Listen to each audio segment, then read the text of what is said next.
So thanks everyone for coming out today. We're lucky to have this venue. It's owned by industry superannuation funds and an asset that we own, so we're fortunate enough to present here today.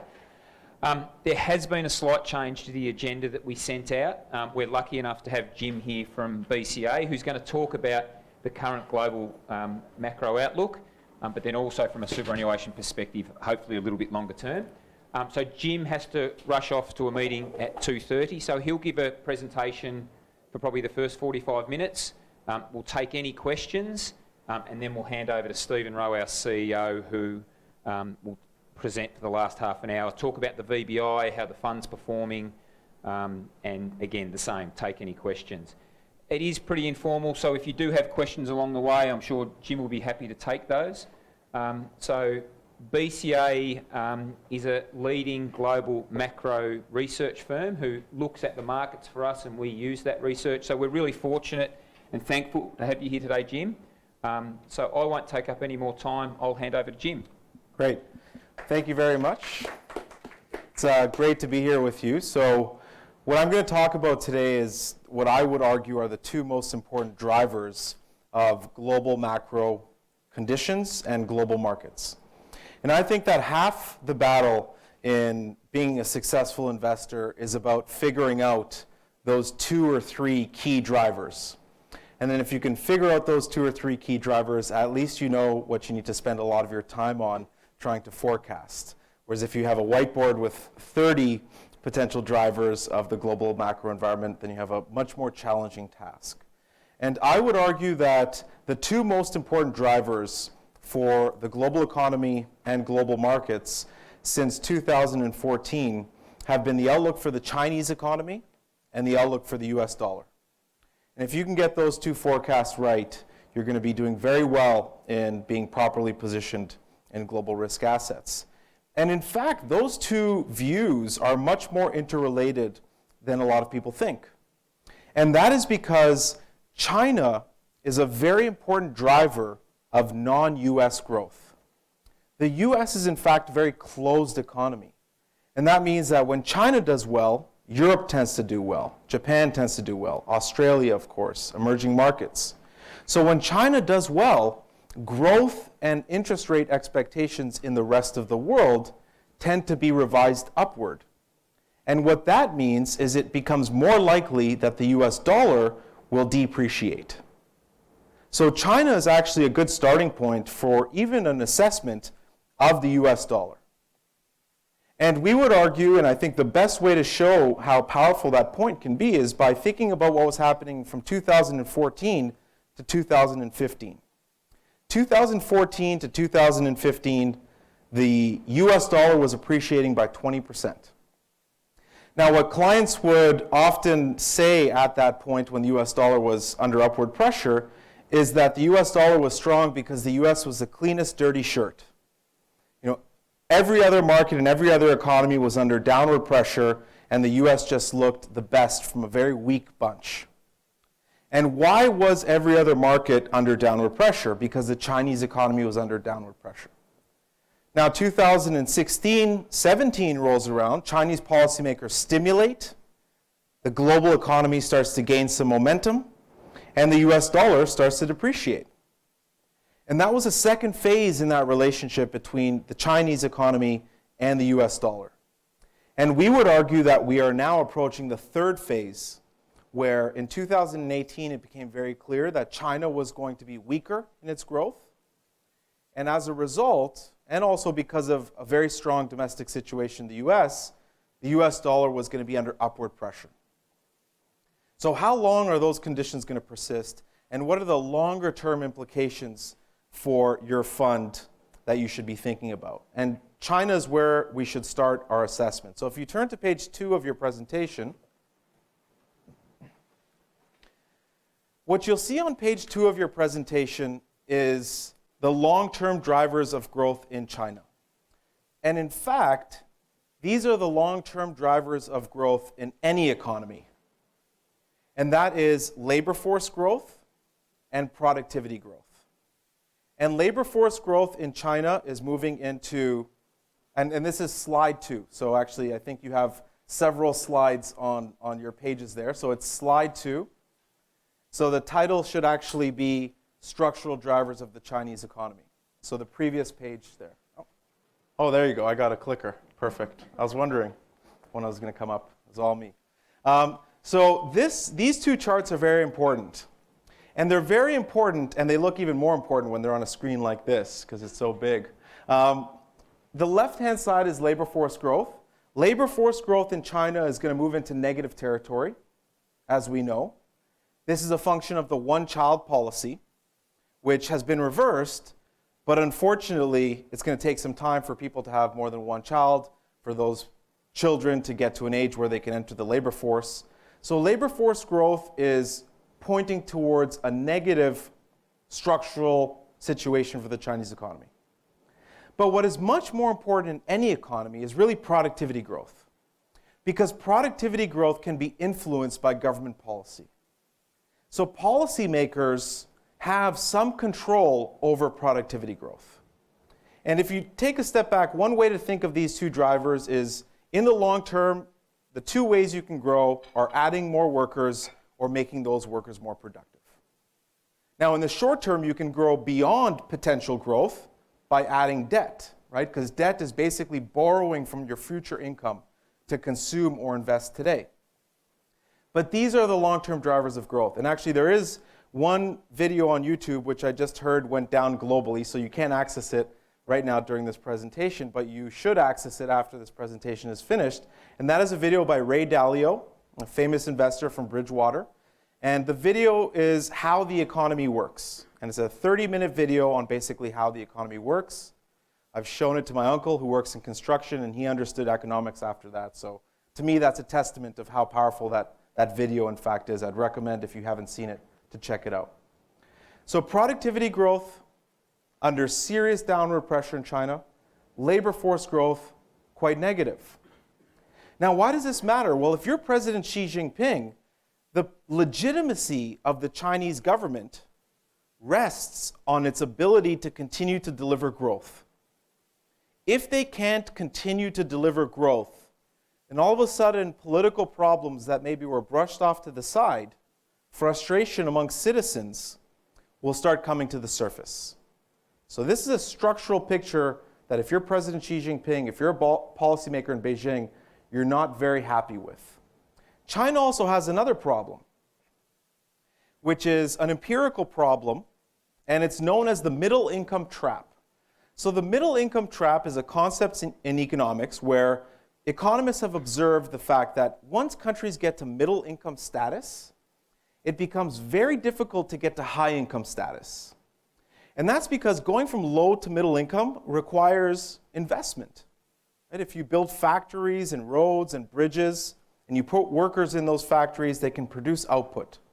So going from low to middle income is relatively easy. Now, unfortunately, there's a lot of countries stuck in low income, but in general, going from low to middle income is not that difficult. But going from middle to high income is much more difficult. It requires things like rule of law, property rights, contract enforcement, education, healthcare reform, things that even in the developed world we have a tough time getting right. So what you'll see on this page is on the x-axis you have GDP per capita as a percent of US GDP per capita. So basically the further you move to the right, the more like the US you are, the more like a rich country you are. And there's two very distinct cases here. The blue line, East Asia, they escaped the middle income trap. And part of the reason they escaped the middle income trap is because in South Korea and Taiwan in the late 1980s, they had a process which led to democracy. They had support from the United States. They had political institutions that were built through the 80s, 90s, and 2000s.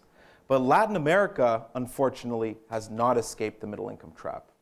Latin America's income today is at the same level that it was in 1955 relative to the US. Now, why does this matter? This matters because one thing that President Xi Jinping does not want is Latin American politics in China. Now, I'm not an expert on Latin American politics or Latin American history, but I know it is something that policymakers in China do not want. It is scene of dictatorships and coups and currency crises and inflation crises. And a lot of bad political things come from being unable to continue to deliver growth. So China's at this critical juncture where they have to show the rest of the world and defy what most countries have been confronted with, which is middle income status. And if China looks like Latin America, and the next 20 years are China just moving in this middle income space, that is going to create political risks. So they have an empirical problem that's related to their level of development. It's going to be more and more difficult to continue to grow. They also have a problem related to the composition of their population. Now, this is the middle class as a percent of the total population. And usually economists and investors will look at this chart and say, this is great. China's middle class has risen substantially. We can invest in companies that are going to sell to the Chinese consumer. But from a political perspective, this is a risk. Because someone that's making $1 or $2 a day living in rural China that moves to the coastal province and starts making $10 a day, they're not going to be as likely to go and protest because of pollution or because of other issues around property rights or access to health care. But if somebody's in the middle class, they will protest when their child is drinking tainted milk. They will protest when they're breathing in pollution if they try to go jogging in the morning. And they're going to protest by going on to Weibo or WeChat or any of these other mediums, online mechanisms that allow them to protest. Now, the Chinese government is doing its best to clamp down on those voices of frustration and discontent, but nonetheless, a rising middle class means that the likelihood of political risk is growing. So you have structurally weaker growth, you have a level of development that means it's going to be harder to grow, and you have a domestic population which is more likely to protest the inability to grow. Now, how has China been growing in the past several decades? Well, debt has been a very important part of their growth. And before the great financial crisis, it was someone else's debt. It was US debt. And this dotted line is US debt, and the blue line is Chinese GDP. China entered the global economy really in 2001 by joining the WTO. And at the same time, the US was just about to take on a massive amount of debt. Europeans were taking on debt, and this provided a lot of support for external demand. So China could sell to the rest of the world, and that really boosted their economic activity. Now, the great financial crisis hit in 2009, and all of a sudden, that debt vanished. And you can see here the substantial decline in US debt. So what happened? What did the Chinese policymakers do in response? They used domestic debt, Chinese debt, to support growth. And you can see here, this blue line, corporate debt to GDP in China is at a level we've never seen in the data. It's even higher than Japan in the late 1980s, when back then Japan's imperial palace was worth all of the real estate in California. So a massive amount of corporate debt. Now, you might remember people like Kyle Bass, who's a hedge fund manager from Texas, who 2.5 years ago was very much in the headlines talking about how China was going to have a massive crisis. And what I would say to clients back then, and I was actually more positive on China back then, what I'd say is, look, if I had to make a bet between Kyle Bass and the PBOC, I would take the PBOC every single day of the week. Because there is no way that the Chinese government is going to allow some hedge fund to bring down China. You know, Kyle Bass is not George Soros, and the PBOC is not the Bank of England in 1992. So the level of debt does not necessarily mean crisis. Why? China has one of the highest savings rates in the world, and when you have a lot of savings, you can take on more debt, as Japan has shown us. China, 60% of this debt, according to the OECD in China, is state-owned enterprise debt. So it's quasi-fiscal, so the government can provide support if necessary. Third reason is 90% of this debt is in Chinese currency, in RMB. So you don't have the risk of external debt dollar debt like we see in Turkey or Argentina. And China has a closed capital account. So for those 4 reasons, I wouldn't lose sleep over the very high level of debt in China. They are not going to have a crisis. They can't afford a crisis politically. And they do have resources and levers they can use in order to ensure a crisis doesn't hit the Chinese economy. That's not the concern, however. The concern really comes from looking at this chart, and this shows money supply in level terms, which means this is all of the money ever created in these economies. And we've converted it into US dollars just to make it an apples-to-apples comparison. And what you'll see is the 2008, the blue line, which is Chinese money supply, and the red line, US money supply, were equal. By 2016, however, Chinese money supply was equal to US money supply plus Euro area money supply combined. China added 20 trillion US dollars worth into their economy. Now, why is that bad? It is bad because, in our view, there is no way that the Chinese financial system could allocate 20 trillion without a huge misallocation of capital. As my colleague says, the US financial system is 150 years old, most sophisticated in the world in allocating capital. But every 10 years, investors make a big mistake, and they have the pain that comes with that big mistake. In the 80s, it was commercial real estate. In the 90s, it was tech. In the 2000s, it was subprime. China's financial system is 25 years old, and they just had 20 trillion pumped into it. So if we think that the Chinese financial system can allocate that without a problem, without a misallocation of capital, then we should all go study finance in China, which we don't believe is the case. So we still think you should come and take the BCA Academy to learn about finance and macro, because the consequences of this for China are, in fact, very negative. Let's see some of those consequences. This chart on the left is a credit to output ratio, which means how much debt do you need to get 1 unit of growth? This has tripled. Today you need $3 of debt to get 1 unit of growth. The chart on the right is the capital to output ratio, which means how much capital investment do you need to get 1 unit of output? This has doubled. Again, all since 2008. So there has been a misallocation of capital in China. And the consequence has been the decline in productivity growth that I showed earlier. A misallocation of capital will put downward pressure on productivity. So President Xi Jinping understands all of these issues. And early last year, President Xi Jinping started to really emphasize in his rhetoric and in his decisions, by appointing certain people in positions of power, that reform was necessary in China in order to ensure that productivity doesn't keep falling. And that reform was focused on deleveraging, paying down debt. President Xi last year, and when President Xi speaks, you should really listen because he's not on Twitter every day. So when he speaks, it counts. He said the priority of all priorities is debt. A major national security threat is debt. So what has happened? Well, shadow financing, because a lot of this debt was created in what is called the shadow banking industry.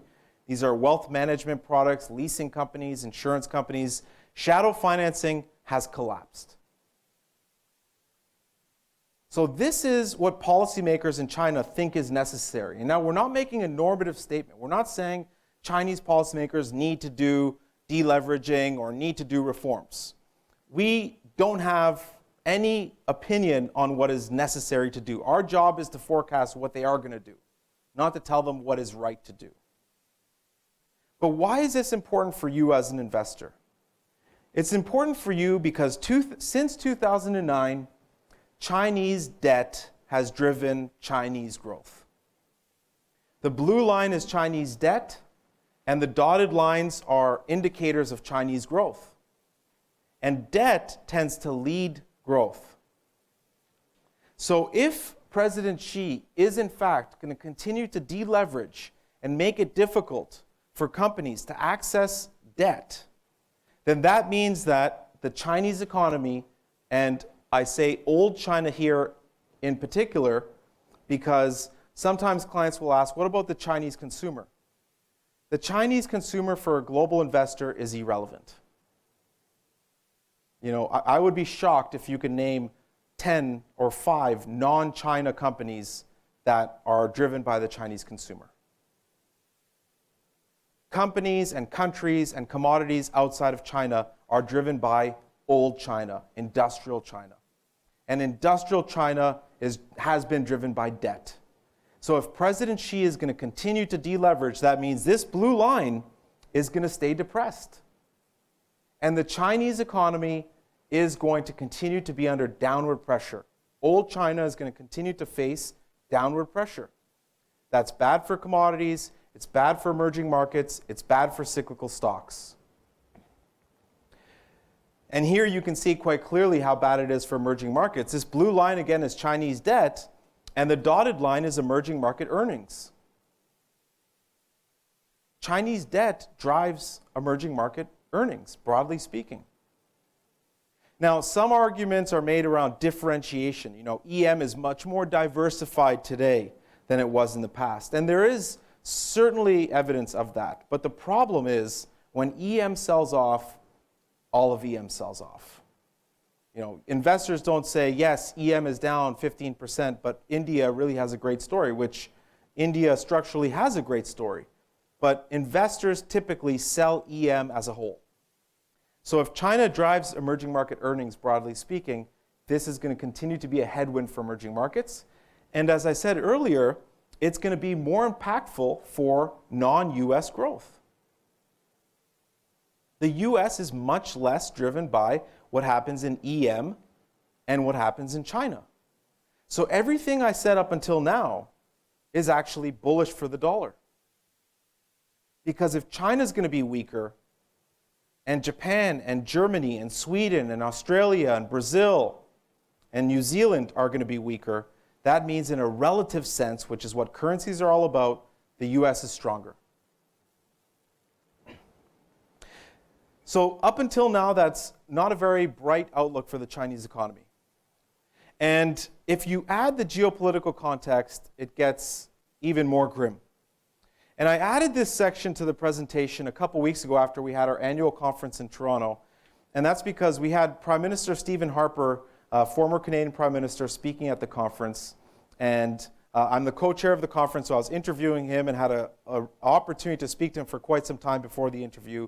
And I was really surprised on how negative Prime Minister Harper was in his tone towards China. And there was a gentleman in the audience from Hong Kong who asked him a question and said, Prime Minister Harper, you keep talking about the $32 billion trade deficit with China, but actually it's only 10, because 22 billion of that is goods that just get processed through China. And there isn't a lot of value add in China. And Prime Minister Harper did what politicians do from time to time, which is ignore the question. But he said, I know that data is wrong. China is not playing by the rules. He's an economist by training, and he said, when I learned trade and economics, I never learned of trade where a country can sell you its goods and you can't sell it anything back. That's the view that Canada is now taking, clearly the view that the US is taking. And after that discussion with Prime Minister Harper, a client of ours from New Zealand came up to me and said, you know what, I loved hearing Prime Minister Harper take a tough stance on China, because China has been incredibly tough with us for 20 years and we just couldn't do anything about it because they're China. And we need them for our economy.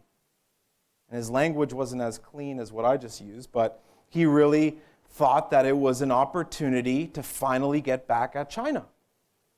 And if you take a step back, and when I reflected on those discussions later that night, I thought to myself, tariffs on $250 billion worth of Chinese goods is an act of war. That is an act of war. The US is engaging in an adversarial way with China. And I feel like there is a risk that other countries can bandwagon with the US to take a tough stance with China. And one way you can ask yourself if this is possible is to try your best to name allies of China. And one client last week said Sri Lanka. I haven't been able to confirm if Sri Lanka is an ally or not, but sure, let's add Sri Lanka to North Korea and Pakistan, and Russia when Russia makes sense, because Russia and China also have a tense historical relationship. China has very few allies. And the reason this is such an issue is it took the US 160 years to get to 12,000, so there's a 1 missing there. So it should be 12,000 GDP per capita. It took the US 160 years. It took Japan 60 years, so there's should be a red line here. Japan 60 years. It took China 30 years. China had the most incredible growth in human history. But when you rise that fast, it creates geopolitical problems, because other states don't like when other countries rise that quickly and start to challenge them, because the US never wants to allow China to dominate Asia. But in China's mind, they are the great power. They were the great power for 1,000 years. The US's time is up in Asia, but the US does not think the same way. So the geopolitical situation for China is also very difficult. And especially when it comes to trade, and if you look at page 14, what you'll see here is this red bar, which shows the number of Americans that think trade with the US from China is unfair, is a majority. And whenever I try to forecast US policy, I always ask myself, who supports what? And when it comes to trade with China, the president, Congress, the voter, and business, broadly speaking, support a tougher stance on trade with China. And there's a midterm election coming up in the United States on November 6th. And I think if the Democrats win that election, it might actually make a trade deal with the US and China less likely. Why? Because President Trump is going to try to get a trade deal potentially. And what are the Democrats going to do? They're going to say it's a bad deal. You got a horrible deal. The Chinese outmaneuvered you, President Trump. You're a horrible negotiator. So President Trump could be pulled by the Democrats to be even more aggressive with China. And if you listen to Democratic senators, they have been unequivocal in saying that President Trump should be tough on China. If there's one thing the Democrats agree with President Trump on, it's a tough stance on China when it comes to trade. And you can see here the trade balance shows you why that might be the case. The US runs a big trade deficit with China. So trade's also going to be an issue. Now, we've seen that that's actually good for US assets. Ironically, the US tends to do better when it is in a world of trade protection, even if it is initiating that trade protection. You can see here on the left-hand side, US equities outperformed this year when trade policy uncertainty went up. US dollar also under some upward pressure. Now, what is Beijing thinking about all this? Because reform and deleveraging is negative for growth. But a trade war is also very negative. And the last thing that Beijing wants is a serious shock to its economy. So in the past 4 or 5 months, what we've seen from policymakers in Beijing is a shift in their rhetoric. They've actually emphasized economic stability more than they have reform. And what they've done is they've stimulated. They've injected liquidity. So this is a measure of liquidity in China, known as the interbank rate. This drives a lot of interest rates in China. This has collapsed. And when did it collapse? Right after the tariffs were announced in May. The Chinese currency depreciated right after the tariffs were announced in May. So Chinese policymakers are actually stimulating. They're going back against what they think they should do with debt because they want to make sure the economy is stable. Now that raises the question if Chinese stimulus is in fact going to be positive or not. And what we've learned in this cycle since 2009 is that typically investors think of Chinese stimulus as on or off. They're stimulating or they're not. That might be the roadmap, which is inappropriate. And in fact, what we think is that stimulus in China could be a bad signal. Why? Because who's the best forecaster of the Chinese economy? Beijing. And if Beijing is stimulating, they might be stimulating because they know they're going to be in a long trade war with the US. They know growth is going to be weaker. So stimulus could be a sign of things getting worse in the future, just like it usually is. When the Fed was cutting rates in 2007, you didn't want to buy assets. When the ECB was cutting rates in 2011-12, you didn't want to buy assets. They were doing it because the economy was going to get worse. So we could see a tactical rebound in China-related assets because China assets have really suffered. So they could bounce. The dollar could depreciate. Please don't call me in 3 months and say you were very wrong, because this is very possible. Because markets are oversold. They've put in a very bearish view of China. But they could get a head fake. They could see stimulus, and that will be the wrong move because the Chinese situation will continue to be negative. So that's China. Again, up until now, that's bullish the dollar. Let's go through the US quickly just to round it all off. The US has serious deleveraging. They paid down a lot of debt. This is private sector. If it was just household, it was much lower. So they have a much cleaner balance sheet. This is one chart that I love to show because it's really a great indicator of recession, and that's cyclical spending as a percent of GDP. So cyclical spending includes consumer durable goods purchases, so if you buy a washer, dryer, car, residential investment, and corporate investment. And it's only 20% of growth, but actually it's a great sign of recession. The shade is recession. And that's because what drives cyclical spending? Debt. Debt funds these purchases. What hurts debt? Interest rates. So when the Fed raises rates, they actually hurt cyclical spending. And you can see here this is very low relative to history, which is actually a positive sign. It could tell you that it can go higher. But there is the caveat that we are living in a very different world. And I always remind clients of this, and myself and colleagues. We had a once-in-a-3-generation crisis, which means this is a once-in-a-3-generation recovery. So looking at the past 4 cycles can be tricky because the past 4 cycles didn't have a financial crisis, which means that maybe this is now going to be fundamentally lower and this might be rolling over. But again, this is a bullish chart. The household sector, you always want to look at the labor market whenever you're thinking about a household sector. In the US, this dotted line is wage growth, should be going up.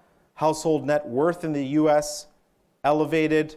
The savings rate is relatively high. The corporate sector, President Trump is delivering on deregulation. He's really delivering on deregulation. Now, clients in San Francisco hate this chart, but clients in Texas love it. And that shows you that, President Trump actually is delivering for business because business confidence, small business confidence, is at the highest level ever since 1973. And small businesses create 2/3 of all of American jobs are created by small businesses. Fiscal policy is also expanding, but it's expanding when the unemployment rate is low. And that's very unusual. So you have a strong household sector, a strong corporate sector, and government spending. What is the result? Inflation.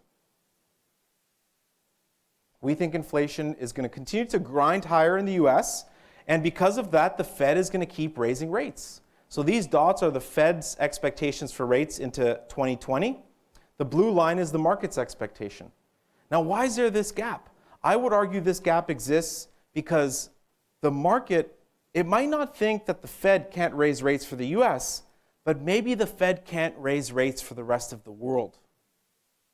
Because US rates are the global interest rate. And this is positive for the dollar. So here you can see the US dollar and interest rate differentials between the US and the rest of the world. Negative for emerging markets. So this relationship basically shows that when the dollar goes up, emerging markets don't do well, which shouldn't come as a surprise. Emerging markets have a lot of dollar debt. Another issue. Gold is a good signal to gauge if EM is going to outperform or underperform. But the big question then becomes, well, when does the Fed back off? Because the reason these conditions changed from negative in 14-15 to positive in 16-17 is China stimulated, China did better, but the Fed also backed off. The Fed hiked rates in December 2015, and it signaled that it was going to raise rates 4 times in 2016. But it raised rates once. The Fed backed off. There is one person that I would recommend you watch to answer this question, and her name is Lael Brainerd. She's a governor on the FOMC, the Fed board, and she in 2015 was very, very vociferous in arguing the Fed needs to back off because it's creating problems in the rest of the world. She gave a speech 3 weeks ago, and she sounded like a complete hawk. Very tight monetary policy. And that's because the US today is much stronger than it was in 15-16. 15-16, investors were worried about a US recession. Today, the US is booming. So it doesn't seem like the Fed's going to back off anytime soon. The global situation is positive for US bond yields. So you can see here, US real rates will be pulled down by the EM stress, US inflation expectations pulled down by commodity prices. But the domestic situation is bearish for US bond yields. It means higher yields because of higher wages, and the Fed has signaled that it's going to continue to raise rates, and that is going to put upward pressure on bond yields. So global conditions should put downward pressure on treasuries, yields. Domestic conditions, upward pressure. This just shows, again, that there's this divergence between the US and the rest of the world. And that's because the US has cleaned its balance sheet. So there's this concept in economics known as R star. And R star is basically an interest rate which is unobservable. It's theoretical. And the reason it's so important is because R star is the level of interest rates when you're at equilibrium, when things are perfect. And what we find historically is when interest rates are below R star, monetary policy is easy. So the economy does well and risk assets do well. But when interest rates are above R star, monetary policy is tight. So you have a higher likelihood of recession and a higher likelihood of bear markets. So investors and economists always try to figure out R star. But unfortunately, even the Fed, which has 500 PhDs in economics, can't figure out R star from 20 years ago. So if you guys figure it out, please give us a call. We'd appreciate the insight. R star is very difficult to figure out in real time. But I think actually our definition of R star is incomplete. And the reason I think this, and I even mentioned it to Janet Yellen, and she agreed with it. I don't know if she was trying to brush me off because I was asking her so many questions. She was at our conference, and I said, Dr. Yellen, shouldn't we include a measure of debt in our assessment for R star? And what do I mean? If R star is 2%, and you have very little debt, like the US, then the US can take on more debt, which means add demand, which means maybe R star is not 2, but 3.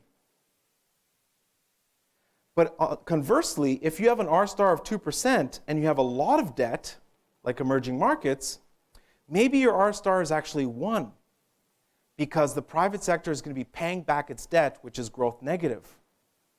The point here is that there's a fundamental divergence, I would argue, between US R star and R star in the rest of the world. US R star is most likely much higher, and the reason this matters is because US rates are the global rate. So the US had a balance sheet recession, a deep recession. So what is the appropriate monetary policy? 0. But the Fed funds rate drives global rates.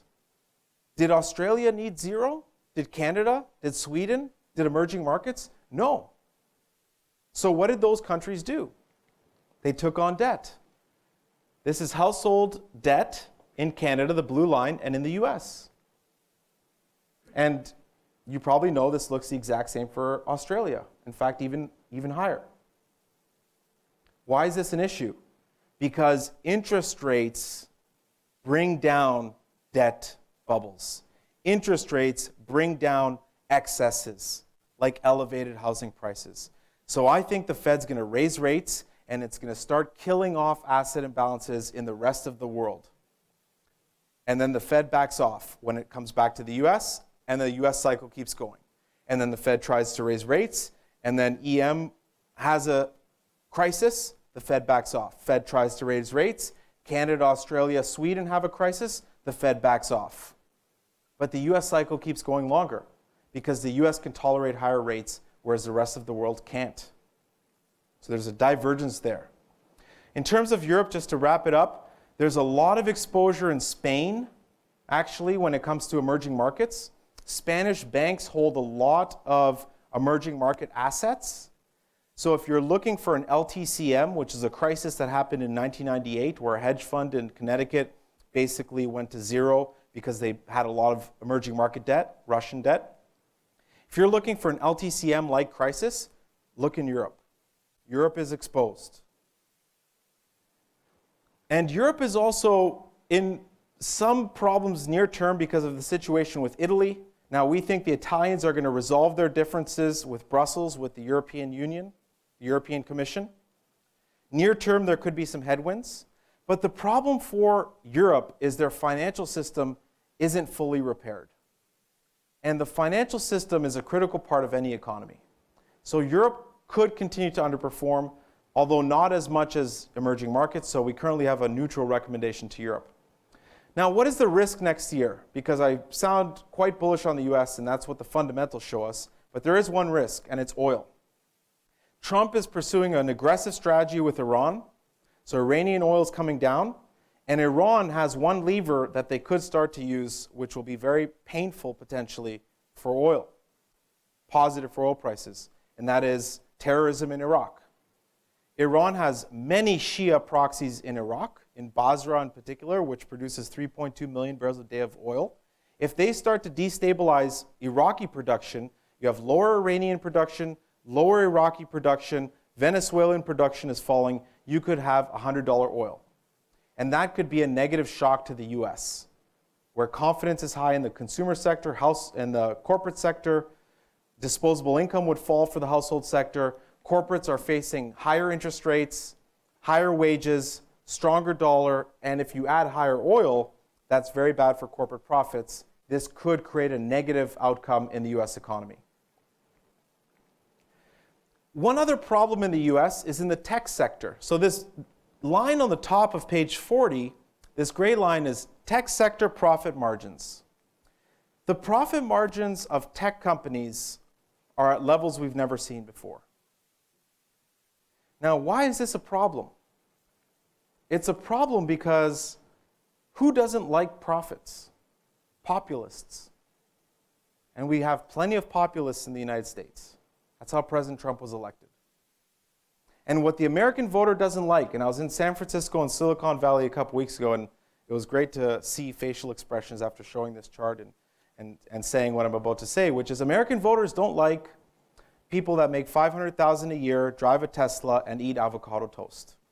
Okay? They don't like those people. American voters don't like that. They resent that. And the risk is that political leaders, they're not beholden to people in Silicon Valley. They're beholden to the voter. So I think what could happen is after the midterm election on November 6th, what is the one thing Washington does on November 7th? They start planning for the 2020 general election. And the big risk is that Democrats and Republicans try to one-up each other on who could be tougher on tech. And what does that mean?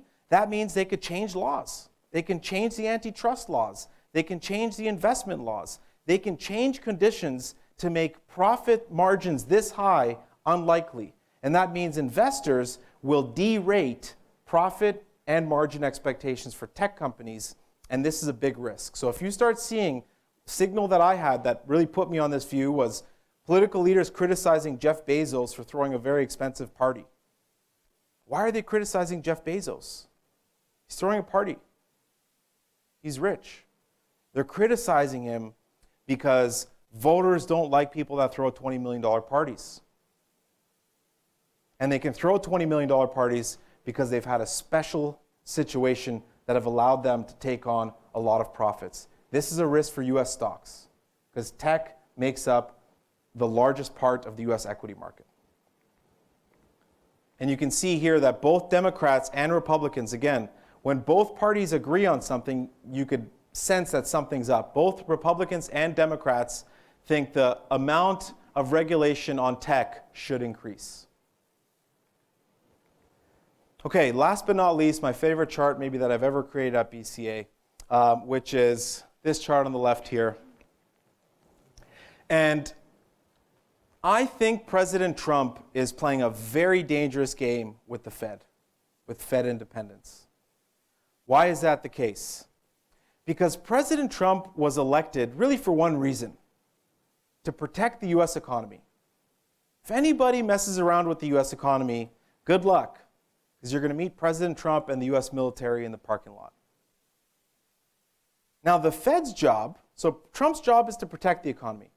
The Fed's job, there's an old adage in economics, and it goes like this: business cycles don't die of old age, they are murdered by the Fed.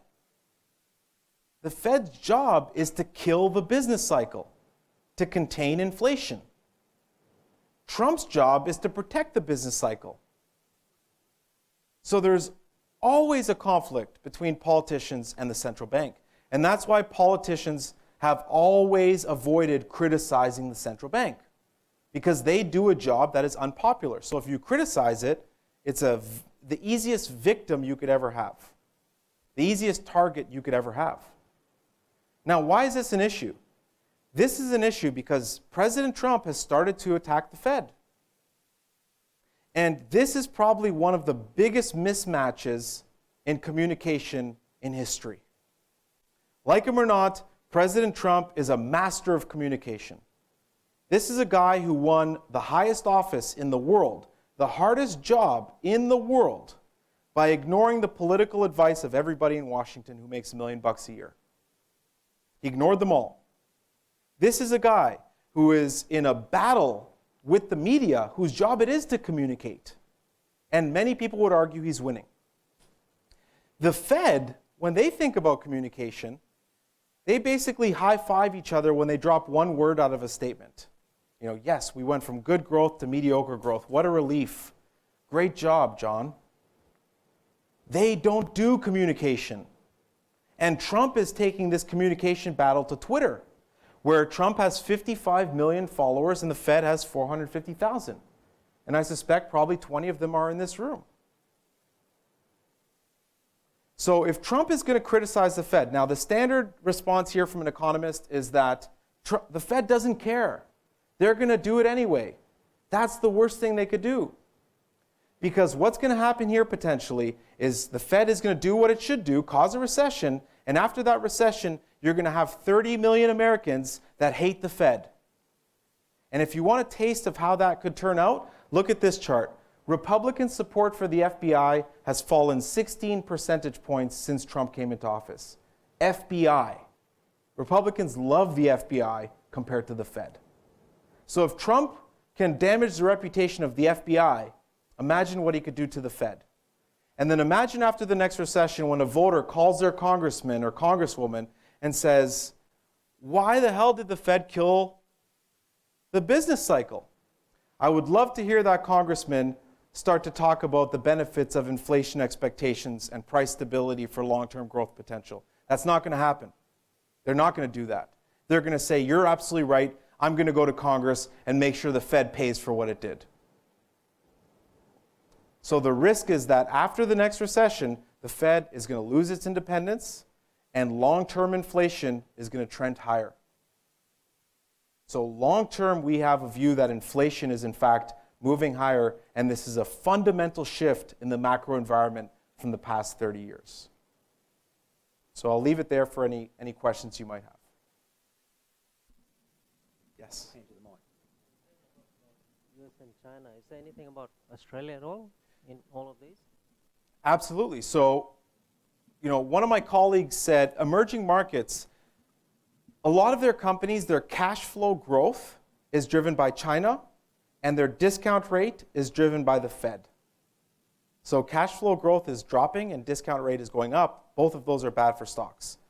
Australia's economy is in large part driven by China to some extent, but it's also driven by, again, the Fed. Right? When the Fed had very easy monetary policy, especially when Australian banks get a lot of their funding offshore, when the Fed had very easy monetary policy, Australian households could take on a lot of debt. So the implication for Australia is you're going to have less income support from China and you're going to have higher rates from the US. And when you have a high level of debt and imbalances in housing, that means the likelihood of recession in Australia grows. It means the likelihood of the Australian dollar over the next 3 years hitting 50 or 55, I would argue is high. And Australian assets are going to have a tough time. You're already seeing it in Australian banks. Canada's in a very similar situation. So Canada and Australia and Sweden and emerging markets are very vulnerable to what is going to be negative growth impulse from Australia and a higher interest rate impulse from the US. And that's the reason I think Australia is going to have some trouble over the next several years when they do get their first recession in 30 years or whatever it has been since you haven't had one here.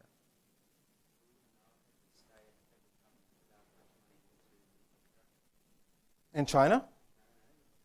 In Australia?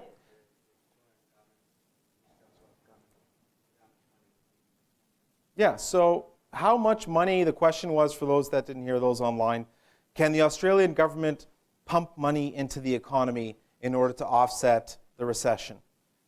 Yes, to some extent, but there's a problem.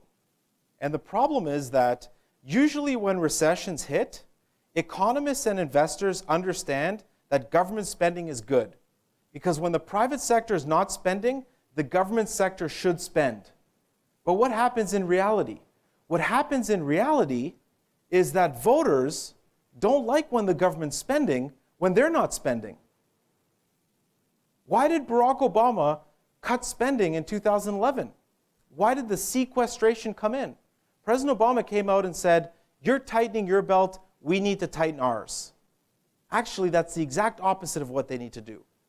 But if you have a household sitting at the dinner table who lost their job, working less, under pressure to make their mortgage payment, and the Australian government is spending money, I hope you have great politicians who can convince voters of the economic benefits of a fiscal multiplier being greater than 1. But most voters don't talk in that language. They talk in a language of, I'm spending less, the government should spend less as well. So it is one factor which could offset the depth and duration of the recession, but it is yet to be seen if the government is going to have the ability to grow spending as much as would be needed. I've got a question about sectoral order updates. How much influence do you think President Trump is going to influence on the Fed when they consider the rate hike? Yeah, so I think President Trump's influence on the Fed is going to be very minimal. But that's the problem. Because by the Fed ignoring Trump and continuing to raise rates and ultimately causing a recession, they basically show that President Trump was right. They killed the recovery. So the problem for the Fed doesn't come from Trump. It comes from the political leaders that are going to be driven by voters who Trump influences. And one important thing to always remember about politics, political leaders, and most people like to make fun of political leaders for doing things that seem silly. But actually, politicians are price takers. Voters are price makers. Voters drive policy. So Trump is shaping the view of the voter to not like the Fed, and that is going to shape the view and the policies of future politicians. That's the risk. It's not going to be from Trump. It's going to be from the next group of politicians who are going to be shaped by the voters that Trump is shaping today. I wish I had better news. I really don't like delivering bearish views. But unfortunately, that's just the way we see the world today. So I know Jim's got to take off. So if we had any other questions, we can probably... One more, Jim? If there's not, thank you very much. Great. China sounds interesting, strong US. I enjoyed the conversation, so thanks very much. Great, thank you very much. Thank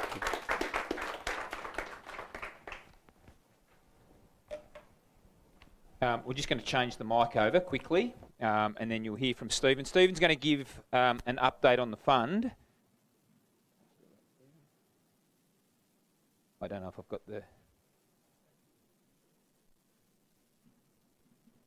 the agenda. We'll finish off with, so as I said, an update of the fund. He'll finish off with where the VBI is sitting today. And I think he is ready, so I will pass over to Stephen now. Thanks very much, Sean and Jim. It's heady stuff, that. I got lost at R star. So, as Sean said, I'll be providing a very short update on how Vision Super's going. I want to take you through a bit about our investment performance, cover off on some of our product ideas and the way we deliver those products, and follow that up with a bit of a summary of the defined benefit fund, really the financial status of that at this point in time. And I'm going the wrong way. Excellent, okay. So I just wanted to give you a bit of a sense of how we think about running a super fund. You know, super's fairly simple, really.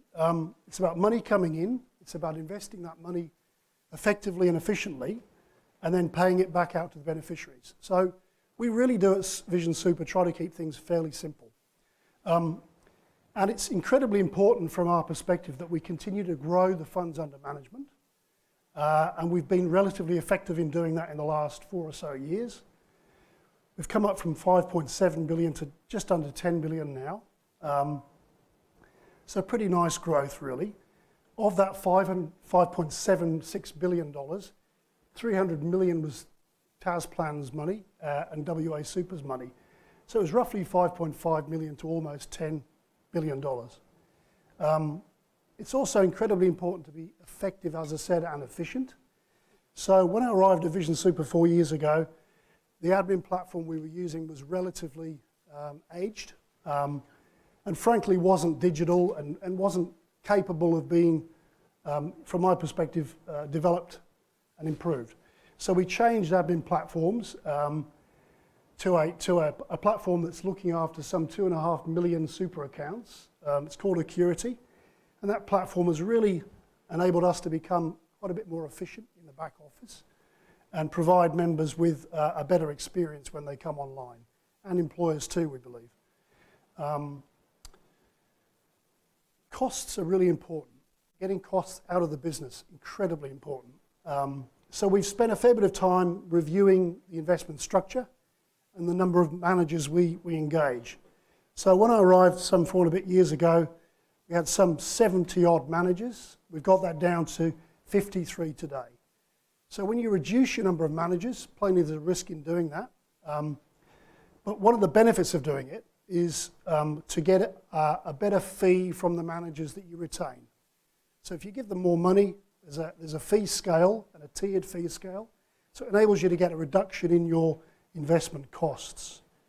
So the combination of that increase in funds under management, a better admin platform, a much more efficient one, and reduced investment managers has enabled us to, I'll get this right eventually, get our costs down quite considerably. So we've reduced our operational cost ratio from just under 0.5% to 0.25% in the last 4.5 years. And we've done that through that efficiency drive, reducing the number of managers, and also plainly increasing funds from $5 to $10 billion. The investment cost ratio at the same time has come down from 88 basis points, a bit under 1%, to 72 basis points. We're about to announce that that number is now 68 basis points. So there's been a really big effort to get costs out of the business. That's enabled us to really stay up there with the really big boys in superannuation. The sort of top 4 or 5 funds now are managing anything from $40 billion to $100 billion. So we are, quite a bit smaller than them. So we've got to be mindful of their metrics. We've got to be mindful of their costs and keep up with them to the extent we possibly can. And when we benchmark ourselves, which we do, against the top funds, we really are very competitive. We're sitting up there at very similar fees to the very biggest funds in the country. On an account balance of $50,000, which is a number that ASIC uses to compare members, we're sitting at $508 for a $50,000 balance.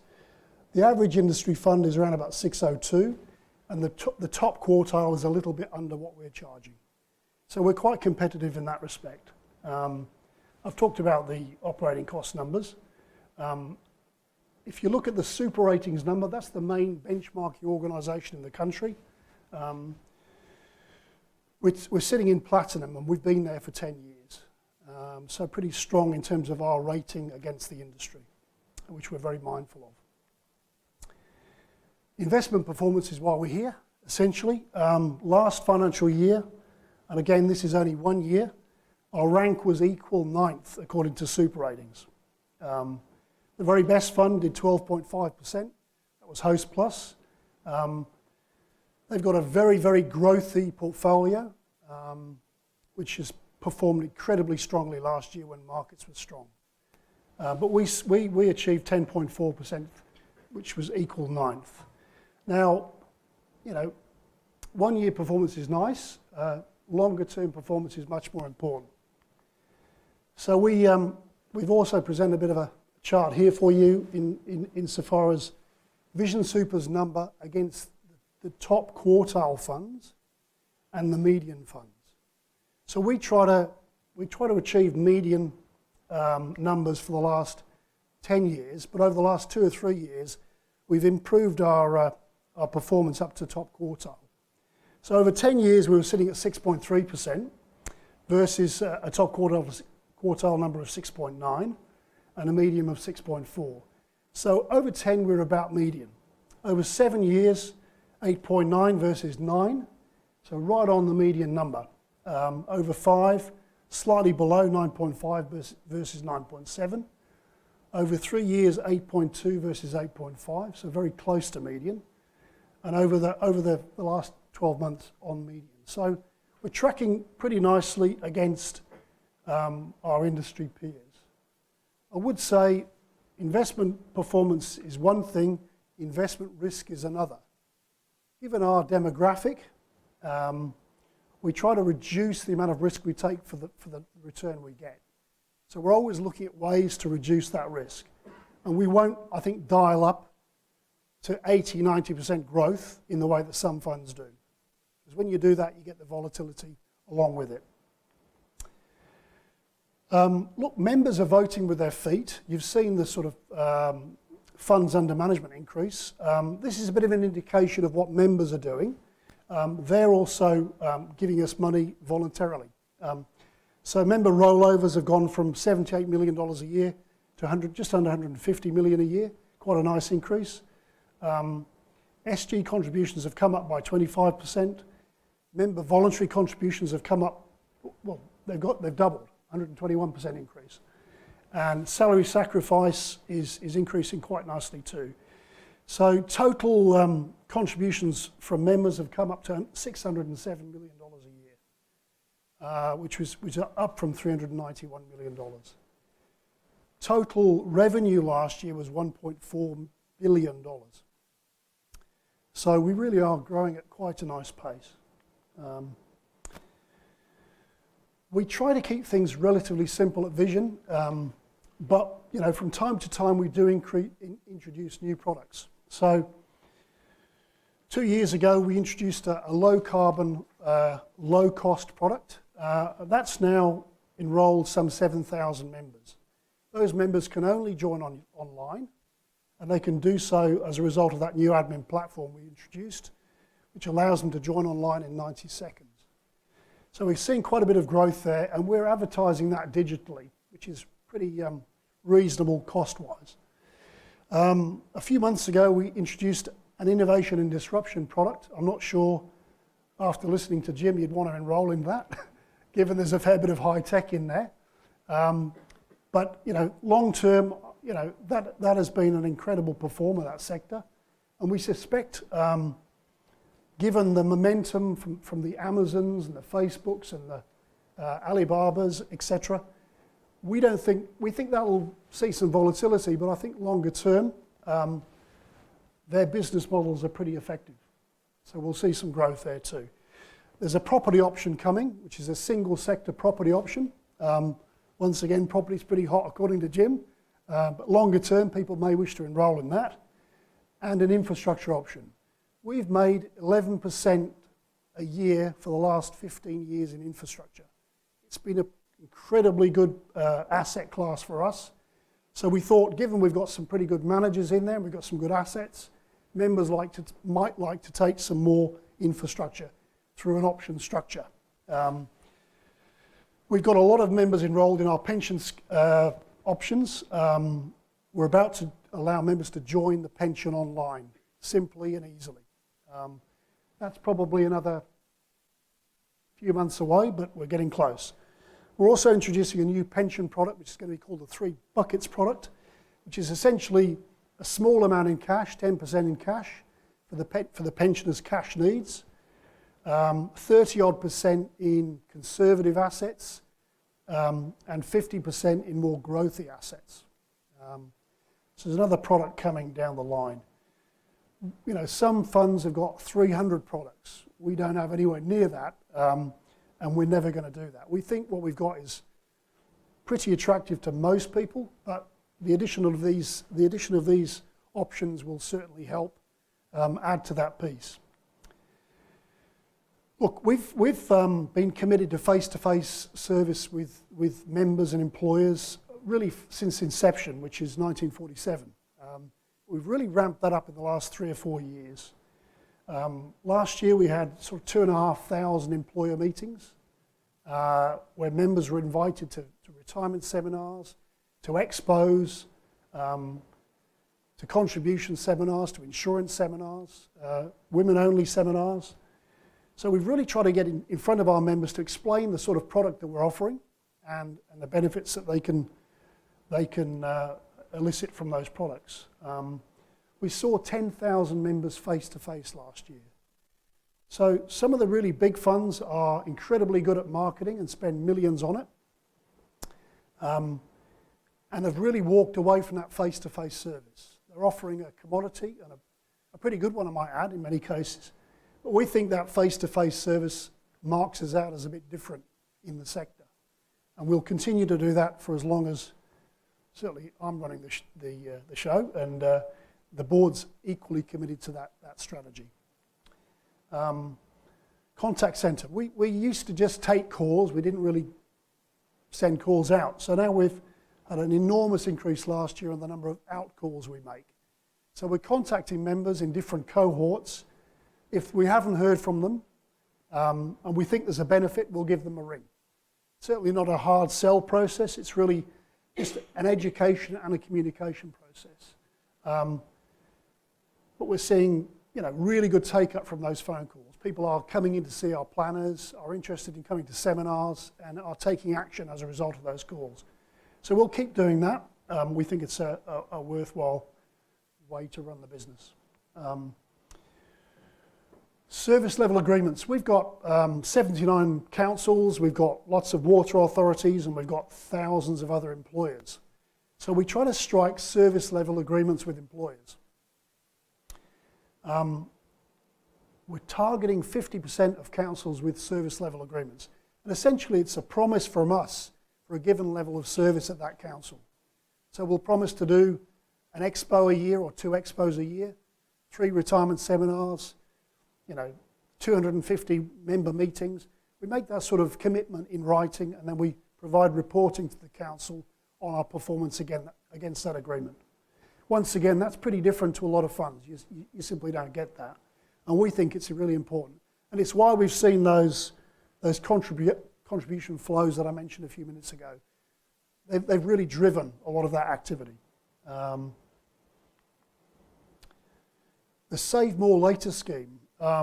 This comes out of what's called parabolic discounting.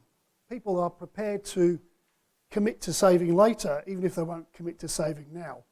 So we go out to councils and we try to strike an agreement with the council around allowing members to commit to saving some money over the next 3 years, perhaps over an enterprise agreement cycle or through some other auspices.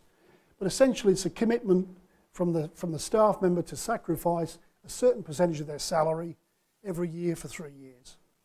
Entirely voluntary, but it provides a facility for members to do that. We're seeing quite a bit of take-up. 10% of councils have implemented that scheme already. and we're negotiating with quite a few others. If you are interested in that, there's people here who would happily talk to you about it. And we expect over time to have a really big impact on members' final retirement balances if they just sacrifice a little bit every week. We went through the Royal Commission. It's still ongoing, but we were part of that Royal Commission. Vision Super received a request for a voluntary submission back in February this year. And we volunteered to submit our submission. I won't say reluctantly, because we were quite happy to tell them what we were doing. So I put that submission in on the 16th of February, hoping that would be the last we'd hear from the Royal Commission. But we, like some 65 other funds, received a series of notices to produce. Some people here may have been involved in a Royal Commission. And essentially, you're given 3 days, 5 days to respond to this notice to produce, on pain of going to prison if you don't.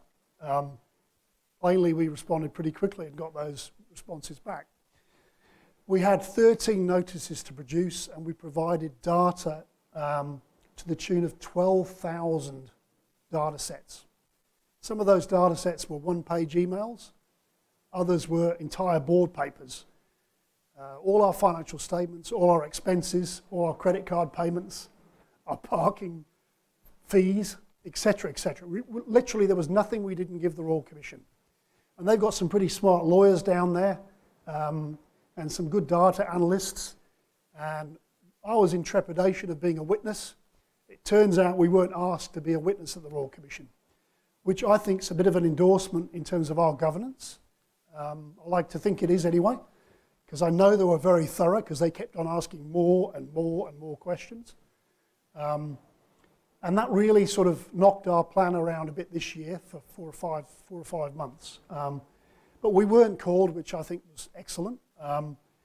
You would have seen in the papers and on TV a number of funds were called, some industry funds and quite a few retail funds.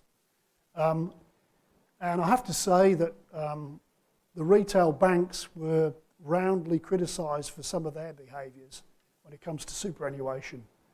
Fees for no service, fees to dead people, insurance that really wasn't worth the paper it was written on.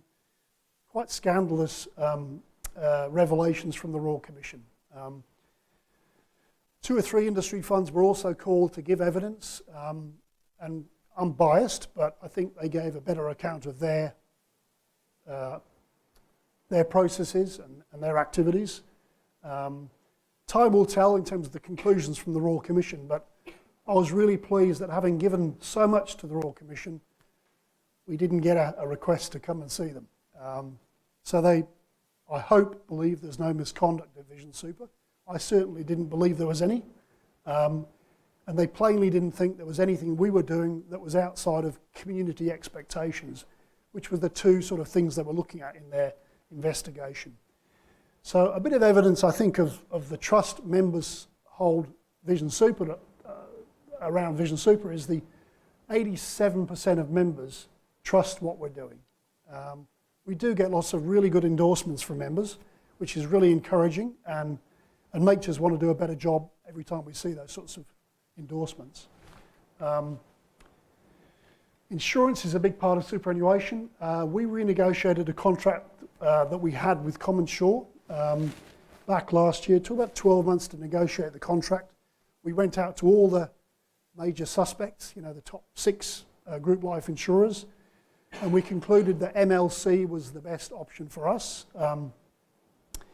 They agreed to run essentially the same cover for the same premium for 3 years, which was incredibly good. We hadn't had an increase for the previous 3 years, so that's 6 years without an increase in premiums. We got quite a few quick wins. They also introduced a far better and smoother member experience when members go on and track a claim. The member can track the claim almost as soon as it's put in. And we think so far, it is early days, but in the first 9 months, they've been far, I think, more responsive and quicker to respond to claims and incredibly professional in what they're doing. During that 6-year period, we've seen some funds increase premiums by 300%. So we're really quite pleased with what we're delivering on that front. As I said, better online experience as well. They've also got, which I think is quite important, something called Best Doctors. So if one of your staff members or you've got a medical condition that you're worried about, you've seen an expert already, if you want a second opinion, you can actually get a free second opinion from Best Doctors. Now that information is not given to the insurer, it is entirely confidential. And we've had a few members use it so far, and the feedback's been pretty good. I was pretty close to using it myself last week. I spent 2 days at the Royal Melbourne, having got off a flight and got DVT. When you fly, just take an aspirin, believe me. 17-hour flight from London to Perth. I'm not going to do it again. So I won't be needing Best Doctor, I don't think, but you may.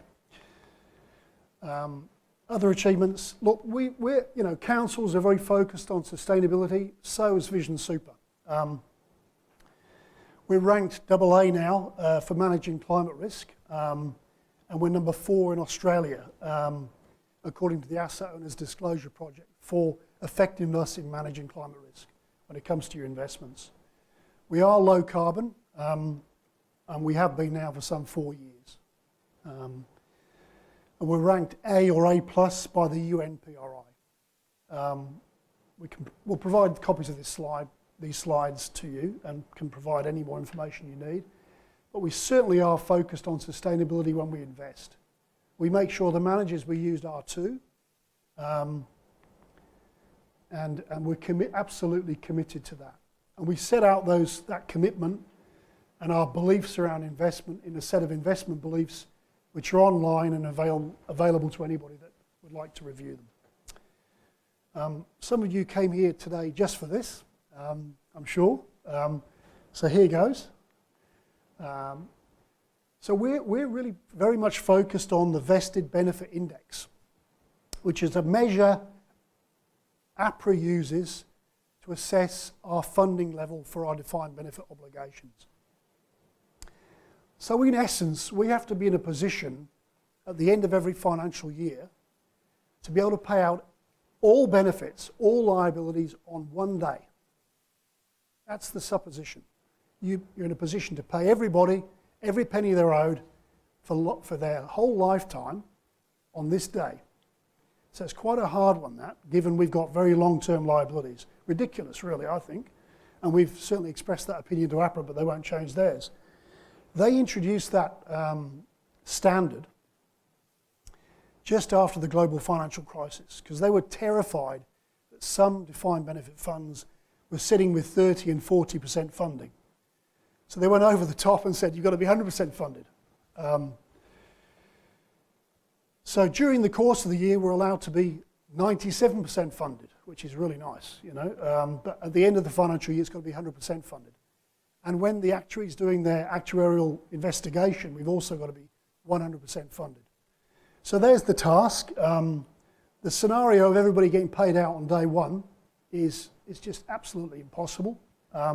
We've still got members that will be retiring in 20 years' time. So I'll stop going on about that issue, but it does rankle a bit. There are some other measures of funding. I've mentioned the Vested Benefit Index, and as at the end of this financial year, we had a surplus of $145 million available to pay benefits under that standard that we're required to use. If you take the total service liability standard, which is the historic measure we've used, we had $218 million more than we needed. And given we've got $2.2 billion in the fund, it's sort of 8-9% overfunding if you take that measure. And if you take the discounted accrued benefits measure, which is the accounting standard, it's nearly $250 million overfunding. So relatively healthy, you might think. As you know, a defined benefit arrangement is a promise to pay an amount of money over decades to come, based on salary and years of service. So if you're lucky enough to be in one of these arrangements, congratulations. It really is a nice one to be in. I won't ask anybody to put their hands up because everybody else will be extremely jealous. So the LASIF defined benefit plan closed on the 31st of December 1993. That was the last time somebody could enrol. So pre-May 88, anybody that was in before then can opt to take a lifetime pension. Anybody after that can't. It's essentially a lump sum. And we assume 60% of members will take the lifetime pension when we do our actuarial numbers. All DB members can elect to take a deferred benefit when they leave the service. And roughly 40% of members do so. So there's the sort of broad dynamic of the scheme. Membership profile is very much changing. Back in, I'll see if I can use this pointer. I've been dying to use it. Just under 4,000 members were active back in 2014. That number's now 2,500. So they've come down quite considerably in that time. The average salary is 88, just under 88, just over $88,000. In terms of lifetime pensioners, there's now just under 4,500 of those. The deferred beneficiaries is just over 1,500. So the profile is very much, it's changing quite a bit. It is declining, but the scheme will be continuing on for many more years to come. The picture of the vested benefits, I mentioned a bit earlier where we sat. As at the end of the last financial year, the main plan, LASIF, was sitting on 106% funding. So 6% more than we needed. The City of Melbourne was in a very strong position. It was 124% funded. You might ask yourself the question, why is that? Well, it's because City of Melbourne, the contributions were always a lot higher from the City of Melbourne. So they've really funded themselves in a forward sense. Parks Victoria was 107% funded. And as you know, the APRA standard was 100% funding. So we were above the standard across all three plans, which was quite good. But, markets have been pretty good too. The major drivers of funding levels really now, given the age profile of the membership, is investment returns. We've got to get the 6s and the 7% returns to keep our head above that 100% level.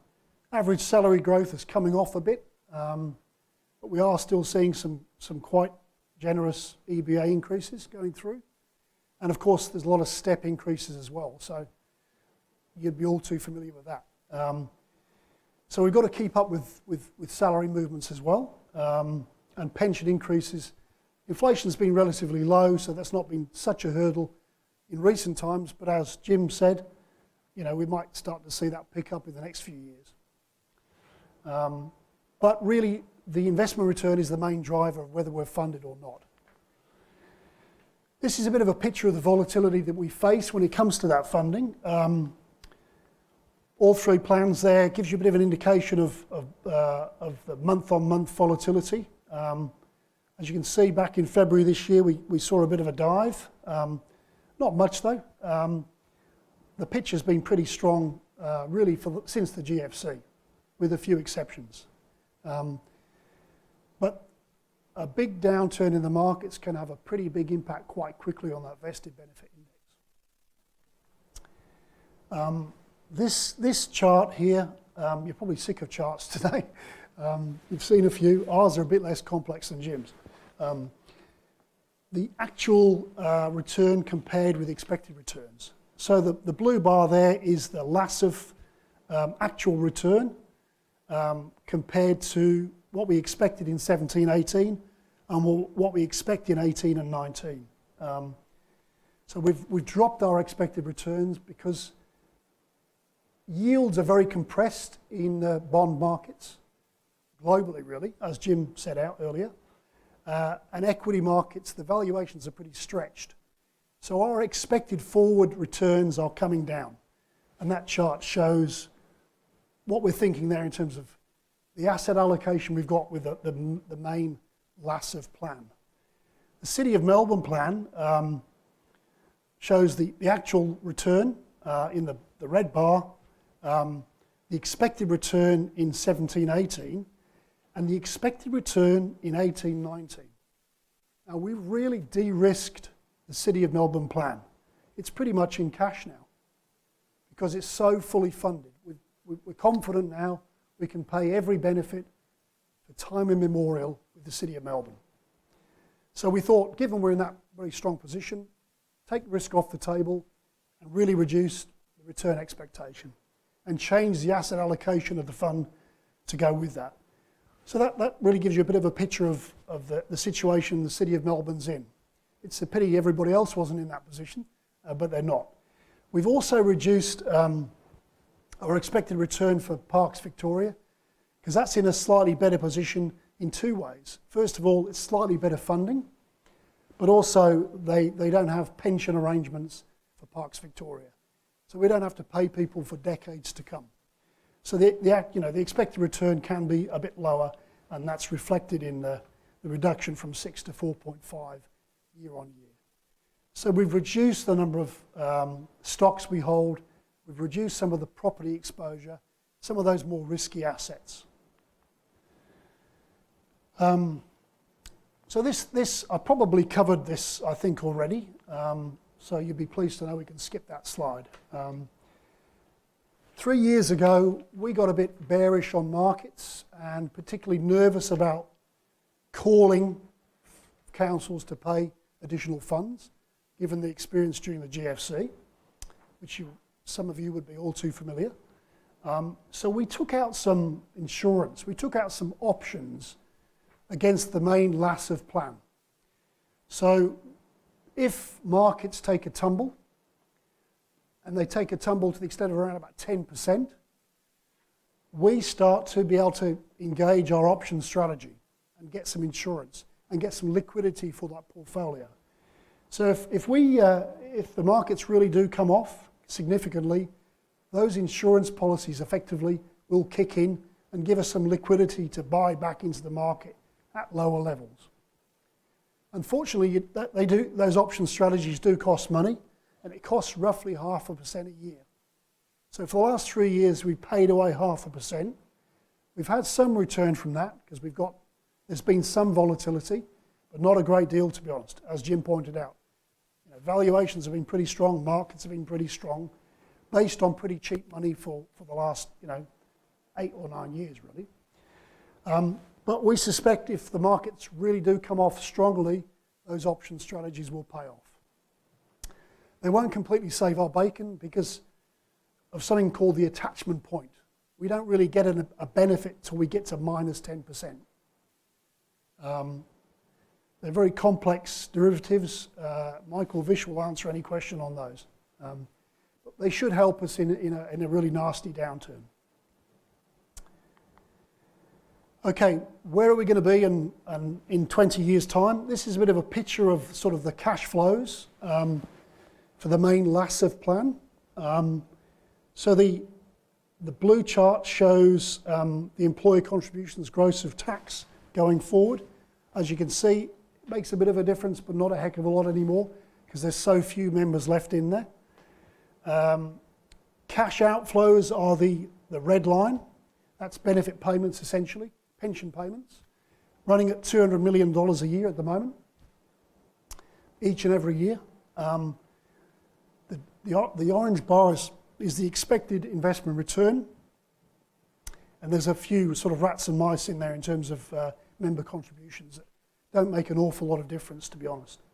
Nice to have, but they're not going to move the dial when it comes to funding levels. As you can see, we're still going to be paying out millions of dollars for the next 2 decades and beyond. That's because we've still got members that will be retiring in 2037 in the scheme. Our youngest member, I think, is 41 or 42. So this chart shows you really the vested benefit projections going out till 2037. The blue bar is the pensioners. That remains relatively stable throughout, comes up a bit towards the end and then goes down again. Active membership's dropping all the way through, as you'd appreciate, given the demographics. And the green bar is the deferred members who haven't crystallised a benefit but will do at some point.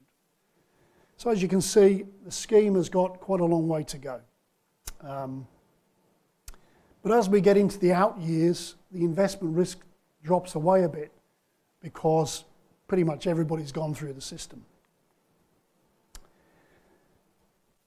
Has anybody got any questions on anything so far? Was it a bit less complex than Jim's session? I certainly hope so. No questions so far?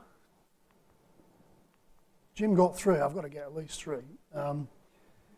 So as you can see, the impact of regulation on us has been quite stark. We've taken some of the positions we've taken in terms of investment risk because of the regulatory risk. We probably would have had a bit more risk on the table if the regulator had let us give us a bit more latitude when it came to that funding position every year. But the reality is they simply haven't, and it is a straitjacket on our investment approach to some extent. And the fact that we've got that quite exacting 100% number every year means that the likelihood of a call is probably increased. Even though we've got pretty strong surpluses, whichever measure you take. And I mentioned 3 of them earlier. And the other thing it guarantees, now this might not be any solace at all, but the other thing it guarantees is there'll be quite a big surplus right at the end of when the plan closes, there'll be quite an enormous surplus, we believe, based on pretty strong actuarial numbers. So, this is the hard one. Over to you. Any questions?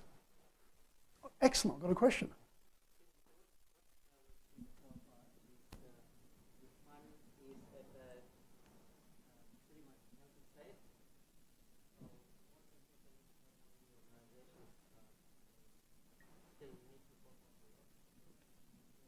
So the actuary did a triennial review this year and essentially recommended no change.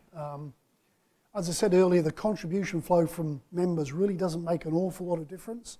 We're investing $2.2 billion. Contribution flows $20 million. It doesn't even touch the dial. So they recommended we take some risk off the table, not much. And that's based on the expected return flow from markets, which is diminishing. Because as I said a bit earlier, valuations are so stretched already and yields are pretty compressed. So you can't really make a lot of money from bonds if you're investing at 1% for 10 years, which is what you're doing in Europe at the moment, still. And that's sort of 9 years after a crisis.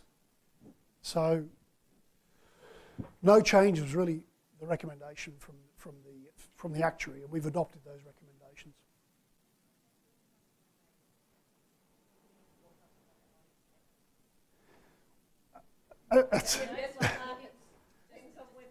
Well, it really is, given the biggest lever is investment markets and investment returns, if we have a horrible downturn in markets, we'll get some protection from the tail risk protection strategies we put in place, and some protection due to the fact that we're very diverse in terms of the asset classes we invest in. But if we get a pretty nasty shakeout in markets, it's quite likely the actuary will come in, review the situation, and make some recommendations. I think the lesson we learned from the last one was come out and talk to council early, explain the situation, and get in front of the matter. We've now been meeting with councils for the last 3 years, every 6 months at least. We notify you on a monthly basis, quarterly basis, on the VBI position. So I think we've really ramped up the communication we've done in the last 3 or 4 years. That will continue, but you won't be the last to know if there's a call. You'll be the first to know, and we'll make sure we come out and have a very considered position. I'll give you a scenario. If markets have come down 15, 20%, and the actuary comes in and says, well, your VBI is now below the 97% threshold, it's actually 90%. If we anticipate markets are still going to come down another 10, the last thing we want to do is call money, because you're putting money into a falling market. So I think we'll be a bit more strategic in the way we do that. And you've got 3 years to do something about the funding level. You don't have to do it immediately. By the same token, if there was a massive shakeout and the VBI came down to 80% or worse, and measures were taken by different governments, by central banks, and fiscal stimulus came in, you might want to actually put some money into the market. So I think we'll be a bit more sophisticated in the way we handle both the communication and the strategy arising from the recommendations from the actuary. We are certainly going to try and do our best to avoid it, but given that threshold is so exacting, it's going to be pretty hard. I would also say that as members retire and become pensioners, the hurdle isn't 6.5% or 7% return, it's inflation. So in the out years, the risk of a funding call really does drop, because you just have to hit inflation to pay your benefits and pay your liabilities. And there is, as you've seen from the chart, like this chart here, it is fairly slow, but within 7-8 years, it starts to really drop off in terms of active membership. So then your hurdle really is inflation. So the next few years are the years when the calls would occur, I believe, and after that there'd be much less likelihood of a call. When it comes to the City of Melbourne, virtually impossible now. Parks Victoria, less likely, because we don't have to worry about pension liabilities for 40 or 50 years. That's the big difference. It's not just today's dollar, it's all the increases between now and when everybody retires, all the step changes, inflation, etc. So we really are fighting all those dynamics with one weapon, which is investment returns.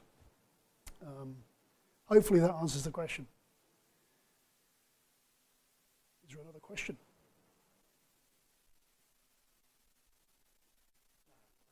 Thank you.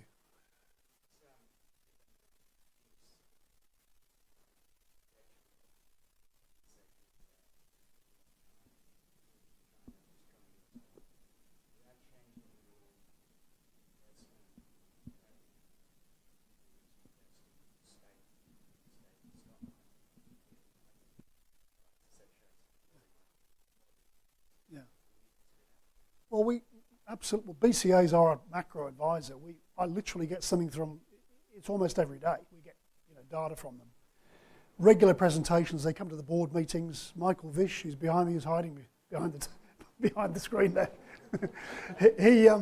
He would probably be best to answer this. But yeah, absolutely, we're informed by that macro view. But we can't be influenced by the 3-month view or the 6-month tactical view. It is we're trying to think 3 years out, 5 years out, 7 years out. And we don't really just invest in US, we're investing across the entire globe.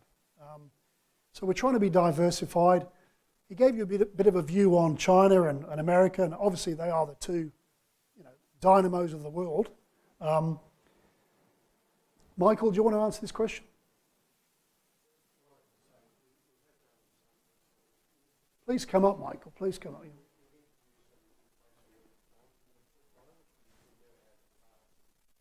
they should help protect the portfolio if you do get wrong. The reality is we've had 30, 40 years of declining inflation and declining interest rates. That's been a real tailwind for markets, bond market and equity market, so it's been good. But that's over.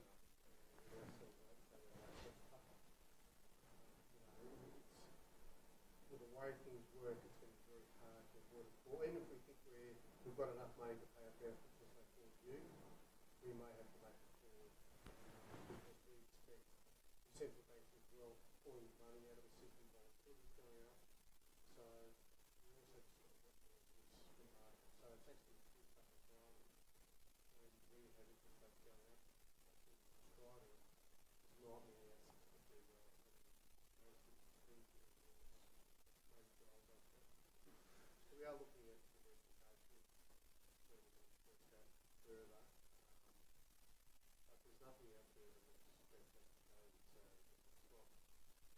Jenny's right, what he is encouraging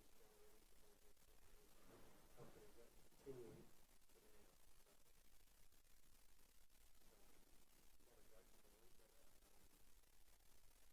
if you do what it can, and know that the levels are going up, or as Steve said, the small impact that it can so doing it reduce risk. So we have to take risk. If we don't take it, definitely make it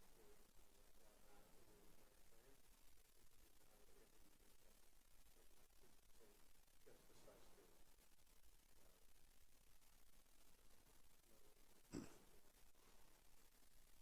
Thank you, Michael. Thanks for that third question. We've neck and neck with Jim now. I wasn't going to be competitive, but BCA was established in 1949. We were established in 1947. So we beat them there at least once today anyway. Has anybody got any other questions? If not, I want to thank you for coming along and the audience for listening. Thanks very much indeed.